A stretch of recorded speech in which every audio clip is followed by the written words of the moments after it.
Hello and welcome back to my off-season interviews. Today I'm delighted to be joined by American champion and the man of the people, Mr. Quinn Simmons of Little Trek. Quinn, welcome on. Thanks for having me. Now, 2025 was pretty epic season. You started the season with no World Tour wins. You ended with two. But looking back at 2024, you actually ended that pretty strongly. You were ninth at Worlds. I think you said you got too close to the sun as you tried to chase Pogačar up that little hill. That sort of result, does that help you kind of get a bit of momentum heading into training for the off season and then the start of 2025? Yeah, of course. I mean, after missing most of the season in 24, and then, like you say, coming back and finishing, the weekend before, second in Luxembourg on the final stage, and then coming top 10 at the Worlds, I think it was definitely, it was the first marker to myself that, okay, I'm back at my normal level after taking such a long break. And then, yeah, of course, that Worlds result really gave me the confidence going into the winter that, okay, yeah, I can do this again. Talk us through that moment when he goes and you're just like, oh, come on, let's go. Yeah, I mean, I think you know, we know 99% of the time it's not going to work, but I don't like that, a lot of people have kind of given up on trying. I think we're there. You're there to win the race. You're not there to race for second. So one day maybe it works. I mean, we saw it work when Skell beat him in Amstel. So it's not, Yeah. I don't think we should be lining up racing for second. And that day, Worrell's it wasn't kind of nailed on. He was going to win either. That group you were in were got pretty close at one point. Yeah, we came close, and I mean, in the end, I was still there to fight for the podium. And I think, the hardest in that situation is to get a group of, eight big champions to ride together to maybe chase it back. It gets a bit of that weird chasing dynamic, but we were still in the race for a while there, and then, you always have to try. I don't want to not try. And we'll come back to that later on in terms of 2025 as well. So earlier on in the season, you kick off, I think, down in France, and then you head to Strade, which is, one of the races that's always kind of been talked about for you. Uh, you were DNF this year. I don't actually remember what happened. What happened? Yeah, yeah. I always start my season with those French races, and for me, there, I was the best I'd ever been in those two races, and went into Strada pretty full of confidence, and then yeah, just stuck in a huge pile up in a stupid crash going into one of the sectors, and by the time you wait 2 minutes for a bike, your day's done. But yeah, for sure that one was a bummer because I was on a good day, and I had good form, but yeah, it's a race. It's a race I like. It's a race I'll target, but it is a race where you need a lot of luck. People have talked about it being now too hard for guys who are not real kind of climbers because of the extra distance and the extra climbing. What do you think? It's not too hard because they made the course harder. It's too hard because we go too fast now. The problem isn't the extra 40K. It's actually a super nice 40K that climbs in only 2 3 minutes. The problem is these guys go up Santa Maria. What I have to do like 600 watts to follow. So I don't think the problem isn't that the race is longer. The problem is that there's these guys, especially Poggy, that can just go so fast on like a 6 minute effort that someone of my size, it's really questionable to even be there. But it is a beautiful race and one I'm sure you would love to win one day. Yeah, of course. And I think again with the extra length and the extra difficulty, I like it even more. I think it's I mean in my head it will annoy some people, but in my head it's one of the monuments, and it'd be if I could pick three races to win in my career, it's for sure one of the three. And then you go to Catalunya and you get your first World Tour win in what is the weirdest stage I think I've ever seen in my life, where you end up racing for like 25K or something. Uh, Yeah. Now you want that to your first World Tour moment is obviously such a huge moment. Did it take Yeah. away from that feeling because it was such a shortened stage? Yeah, it was a weird day. I was actually one of the riders voting that we don't race that day. So and then even I like 10K before they decided to have us start, I was sitting in the back, like last wheel of the peloton, talking to one of my teammates, like, this is so stupid. Why are we here? We're riding around at like 30K an hour. It's about to get dark. Like, just this is dumb. We like, what are we doing? And then they're like, okay, you're starting in 5 minutes. I'm like, oh, whatever. So I was still in the back of the cars, taking my clothes off when they started us. And then kind of just had this mindset of like, well, our director came on the radio and he said, hey guys, I know it's a weird day, but in 25K, you could win a stage of Catalunya, and that's still a stage of Catalunya. And that kind of snapped me on. I was like, hey, let's go. And it was a late attack, if I remember correctly. Was it inside the last K like Yeah, that? somewhere around 1K. They didn't even have finish banners up yet. So You attacked at some point yeah, and won the race. some point. Yeah, it was probably like a minute and a half effort. Yeah. And then Tour de Suisse, which for me was an insane race for you. You hit four breakaways throughout the race. You win a stage where it was just crazy full gas chasing from the peloton. You managed to hold off what looked like a group of sprint, they want a sprint finish, turned out to be almost a GC finish behind. You just looked so strong that day. When you are riding in that stage, at what point do you realize I'm on a good one? Oh, I mean, I knew that week I was good already. I mean, 2 weeks before I just won the nationals, and then I'd done another, 2 weeks at altitude after. So I knew I was in good shape already from the first stage. It kind of turned out to be a GC day, and I found myself going over some of the climbs with the GC riders, which typically if I can do that, then on my train I'm going quite well. And in terms of the stage I won when I knew I had it, it was probably not even until 3K to go because what was it, like 25K to go? We had 14 seconds on the peloton when I decided to go alone. I was like, well, this is just pushing now to see what I can do. But as the time kept going out, and you could hear in the radio how hard it was behind. And when you realize that they already are chasing full and the time's still going out with like 10K to go, you start to believe, and you even hear the tone of the voice of the director change. It goes from like supportive to like, oh wait, we can actually do this. So yeah, for sure. And are you the type of guy who do you want regular updates, regular time gaps? What's the story with you? Yeah, I like even just having a little distraction. It's when you're up there alone, it's kind of like weird. There's no Peloton noise. You just have one moto. Like, especially if there's not a big crowd on the road, you're like a little bit like, oh, I'm just out here suffering. So I like to hear from behind. Yeah. And obviously it was a big moment because 2 years earlier, Gino had died. And I don't want to kind of go into that too much, but obviously that must have had a kind of double meaning for you. Not only proud of yourself for winning the stage, but to go back there 2 years after what had happened and win obviously would have meant a lot to yourself. Yeah, the day before was actually the 2 year anniversary, and like his mom was at the Star and everything. So that was hard for me, and I really wanted to win the day before, and I just missed there. So the day after was kind of a matter of like, yeah, I'm just gonna force this to happen. And then next up's Tour de France, your third tour in total. You go with a kind of split purpose, I suppose. I think there was multiple purposes. The team are riding for Johnny Milan.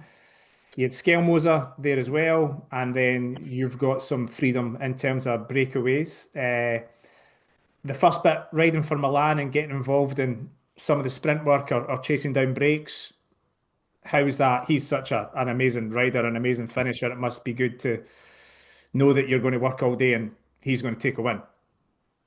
Yeah, it's this is I raced with him last year, but like him specifically is the first time, you ride with a top level sprinter that if everything's done, he's probably gonna win, it makes it really fun for us. Even I mean, we kind of botched it the first stage of the tour, but pulling the first day and like being quite sure that if we managed to have it be a sprint that he'd be taking yellow, it's a really cool feeling, especially, at the tour. A lot of races, you maybe pulling is whatever, but when you're there, it just feels different. There's people the whole way. There's just you feel the hype the whole time, and especially when you have a top sprinter and you're fighting for stages and green, it's pretty cool. And it must be great for the team bus and the morale getting an early win, and the team must just be so buoyed by it. Yeah, I mean, we didn't win that early, did we? What was it, like stage 8 or something? So yeah, they for sure the first day was a bit of a bummer, and Missed the split, but didn't you? after that, yeah, yeah. But then after that, we rallied, and that group was it was fun to ride with, and in the end, I mean, 2 stages in the green, it's a pretty great tour. And yourself, stage 6, you jump in the break, and another super, super hard day, break full of amazing cyclists, and you just happen to come up against Ben Healy when he's on a day. Uh, Yeah. could you sense that? Well, I suppose most people thought he was the man to beat that day, but when you're in the break with him, did you Uh, get a sense he was on a good one? I think most people, and myself included, were more focused on the me and Vanderpool battle. I think he was watching me, I was watching him, and we didn't even really think too much about Healy, to be honest. And then he surprised you with a kind of Yeah, longish range attack when it seemed to just yeah, lull him, and then once he got that initial gap. he didn't even it didn't even really lull at them. He just picked a really good time when both Vanderpool and me, we were the only ones that could probably chase him back from that group, and we were a bit blocked on the side again, looking at each other. And he just picked that perfect moment. And no one was able to react. And yeah, once you have the gap in the tour, there's no chasing it back. And then you go on to finish second, which, amazing achievement. Does it give you more motivation to get so close, or is it just so destroying?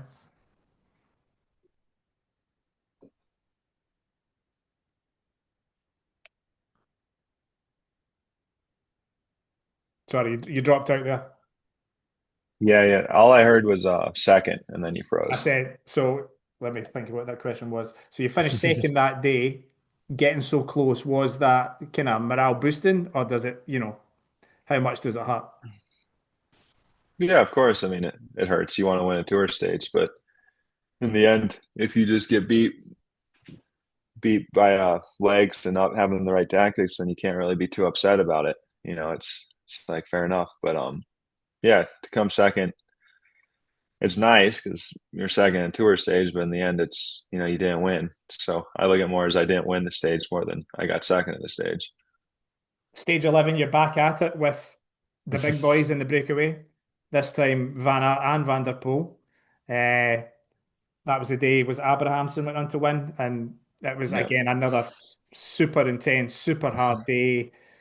I think you got out of group. Did you get out of group two and were you trying to get across, and then the final climb starts, and he just manages to go again. Uh, I, yeah, I suppose just it looks so hard on the TV. How hard is that type of stage? yeah. Basically, I forget how many was in the front, three or four, whatever, went straight from the car, and then we had like a huge battle behind to go in 2 hours or whatever, full racing, and then at some point, basically the four strongest guys on the day just we kind of just rode away from everyone with Vanderpool, Wild, and Axel was there also, and then we have this like four-person group. Just you're stuck. There's the break that's up in the road that we kind of forgot even existed. You're trying to stay away from the peloton, and the four of us just cranking as hard as you can. For sure, it was one of the hardest days of the tour. And then yeah, second to last climb, I kind of realized that if we didn't make it up to the front, then it wasn't going to happen. So I tried to go across and didn't quite make it. I think I heard 8 seconds at one point, and then yeah, that was that. Vanderpool came by me on the last climb like I wasn't moving, and even he didn't make it up. So You've actually got a really good record of hitting Tour de France breaks. 2 years back, you were in multiple breakaways. Again, this year, you're in multiple breakaways. Some riders find it so hard to even just make the break. yeah, What's different about you? What's your strategy when you go into these stages? I think that's what helps me. That's why I actually feel like I'm a better rider in the tour than I am in other races because it is so hard. And once it becomes a game of that fatigue resistance and just going and going and going, I can keep doing it. I don't have like a super special 5 minute power 3 minute whatever, but I can do it basically no matter how tired I am. And in these tour breaks, you're going after 2 hours of say 400 watts normalized. So there's a lot of guys that who are better than me when they're fresh, but by then they're on their knees, and you just have that little extra to go when everyone's done. And then you're back at it, stage 15 to Carcassonne, the day Tim Wellens wins. Again, watching on TV, it looked really frustrating because Wellens was sat on almost all day. Uh, it looked like nobody was really calling him out for it. What was the story in the break?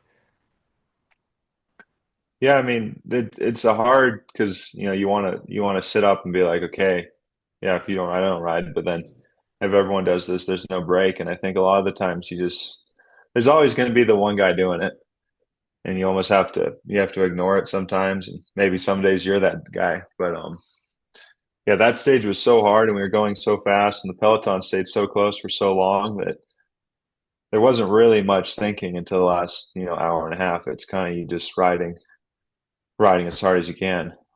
And then Again, super strong break as yeah, well with like yeah, Campanarts and Wellens and guys like yeah, that.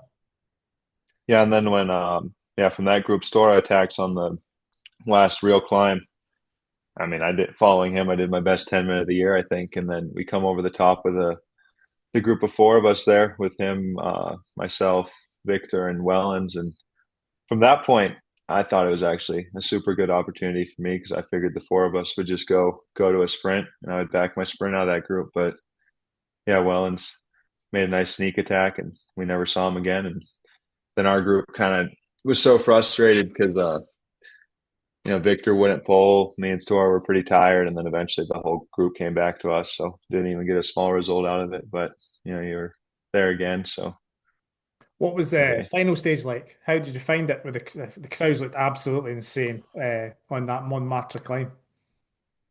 yeah. I mean, yeah, it's nice the crowds, but I personally like the old stage better. I think I see again it's in for next year, but I mean for us the whole 3 weeks is so hard and so stressful, and there's so much risk, and it's so dangerous to add this super technical, cobbled, pretty dangerous city circuit on the last day when all of us kind of just want to wrap it up and enjoy the day and have a nice sprint. I think it's yeah, it's a bit annoying.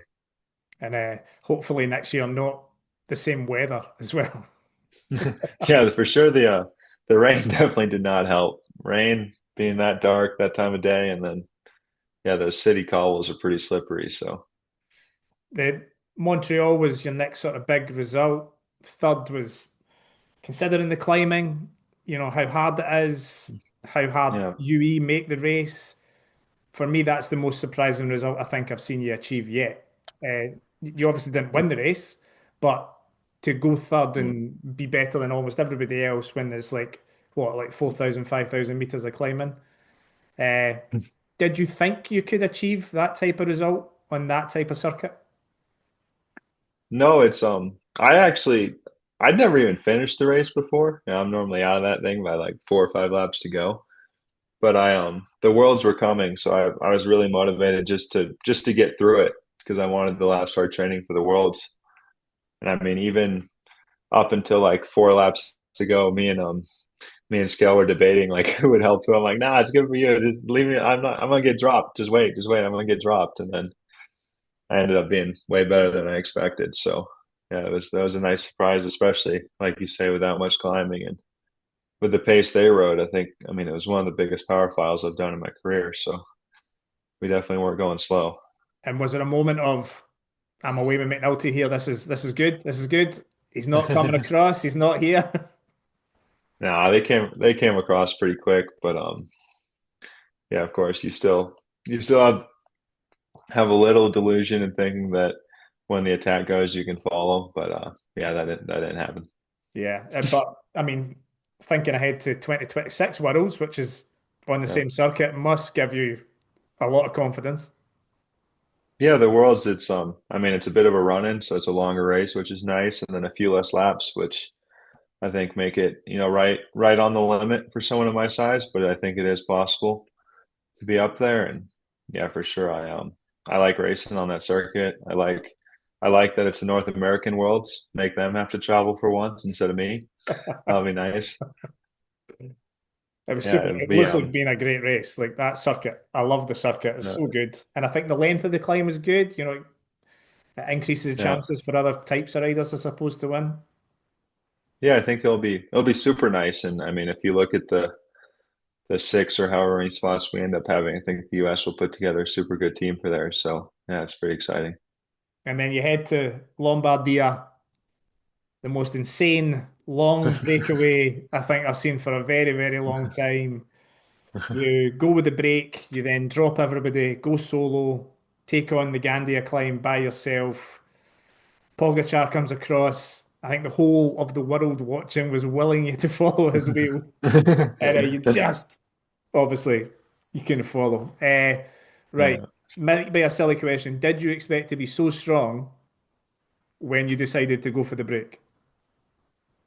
It's hard. Like, so I did two of the smaller Italian races that week, and like I felt okay in them. But I was targeting the worlds, and then I ended up being really bad in the worlds. So I honestly was a little bit not super happy with the end of the year, but kind of went in with the mindset of okay, it's one last effort, just empty everything, and you're on a flight home tomorrow. And for me, knowing that I'm flying home the next day is a pretty big motivator to have a good day. But yeah, it was definitely surprising. I knew from the break that I'd probably be the strongest rider from the break, but I mean, I was joking 80K to go with Ghana that since our gap was so close, I was like, it's nice. We can just go straight on the last climb. We don't even have to go over it because we're already going to be caught. But yeah, it didn't work out that way. And, it's the kind of effort that I know I can do. Like I've done similar things in training and other races, and you just don't really see it because, yeah, I mean, I've never been in the front on climbs that length just because of a simple watts per kilo issue. But I mean, you yeah, won't, for sure, it's surprising.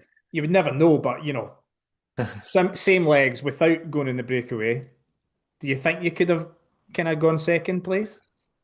No chance. You think you still get dropped on Gandia? Yeah, I see these comment people run their mouth about my tactics that day, but the only way for me to have any result was from the break. There's the way they go up that climb. There's zero chance for someone with my weight to be in the front or anywhere near the front. And so close I to just I podium. just physically can't do it. Like I Yeah. mean, it's a 20-minute effort for me. I'd probably have to ride like 500 watts. I can't do that. It's just math, like when he came by me, it wasn't that I was done or exploded or anything. I got on the wheel and like I was sitting there watching the numbers I was doing. I'm like, this is like my 10-minute fresh power. I just can't do this. He gave I you a never little, exploded. I just, yeah, he gave you a look when he came up to you, and I was yeah, like, oh, here we go. yeah. Yeah, no, I got on the wheel and I'm sitting in the wheel riding like 500. I'm just like, this is impossible. Like, Because it's the best climbers in the world that are, you know, yeah, the guys who yeah, are able to stay with them some of the way yeah, on the climb. yeah, Storer, who was in yeah, sensational form yeah, that day as well. yeah. No, Some no chance I still could be on the podium with them. some race though, some effort. If only Yeah, you had yeah, a slightly bigger gap at the yeah, foot of the climb, yeah, could have been a different yeah. It would story. have been, Now, yeah, it seems to me that the type of rider you are seems to be constantly evolving. It seems to be now that you are able to take on these kind of harder days, harder stages, longer races. You know, we always love to kind of say riders are this type of rider. You seem to be more like you can do many different things. You can win many different yeah. styles of races. Do you have a kind of label for yourself in terms of the type of rider you are, or is that not just not a thing? Yeah, I think kind of could the label just be a bit of do everything. I think it's I really enjoy the fact that a team can take me to the tour and I can help set up a sprint and then the next day be one of the last climbers with our guys or do anything and then go win from a break. I like that every stage there's something I can do. I don't want to super limit myself in that way. I mean, obviously, I'm 74 kilos. I'm never going to be that good in the mountains, but I'm also never going to be a sprinter. So if I can play a role on the days where I don't fit in, and then on these medium days, I have a real chance for victory in a lot of races now. So, it's And nice. I never have a boring day. you're definitely like looking like becoming one of the best breakaway riders in stage races. Uh, but I think you're now going to get a bit of a mark on your back. Is that going to make it harder? I mean, I think it's already been there for quite some time now. It's I don't think it changes too much, but for sure. But in another way, it's I mean, you can't use that as an excuse. We also we also all have a mark on Vanderpool, and he still goes and wins all the time. So Fair can't really. point. Yeah. Now, next year is a contract year. So contract with Trek runs out 2026. Does that come into your thoughts at all heading into this season? No, I think I mean, I know I'm happy in the team. The team's happy with me. So yeah, I don't see myself racing another jersey. Something will work itself out, no doubt. Yeah, yeah, no worries there. Now, if you had to target, you said there Strada would be one of your three. I assume a Tour de France stage win would be number one on the kind of goal list for next season. Yeah, I mean, the total career like dream list would be the world's Strada on a tour stage. I don't think I don't think the world's or Strada is super reasonable given the current riders next year, but I do think a tour stage is possible. So yeah, it'll be a really similar season to last year, hopefully with I mean, I gotta stay healthy and everything, but normally I would target Strada and Amstel to start the year and then have a big star next to the tour for the summer and finish things off with trying to take something out of the worlds.